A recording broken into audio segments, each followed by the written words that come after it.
Diqqat, savol. Savolni eshitamiz bolalar.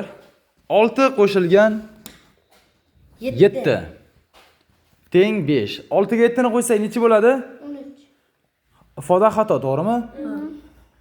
Ikkita qalamni joyini shunday o'zgartiring, ifodani to'g'rilang. Ustoz men. 1 minut vaqt ichida topgan o'quvchiga mana 50 ming so'm pul mukofoti bor. Neydi? Qanday bo'ladi Firdavs? Esimdan chiqib ketdi. Ikkita qalamni joyini shunday o'zgartiring, ifodani to'g'rilang. 1 minut vaqt ichida topgan o'quvchiga 50 ming so'm mukofoti bor.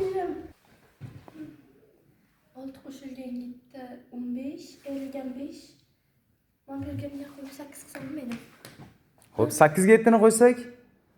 Yo'q, birinchi 6 ga 7 qo'ysak 13. Keyin erilgan 5, bu birimda qilib 8 qilib qo'ysa bo'lmaydi. Yo'q. Bitta qalam bo'lyapti. Ustoz qarang. Oson, juda ham oson. 8 qo'shilgan 1 minus 9 teng 0 bo'lmaydi. Yo'q, tenga qara. Bu yerda hech qanday ifoda bo'lmaydi. Javob mana bu yerda edi.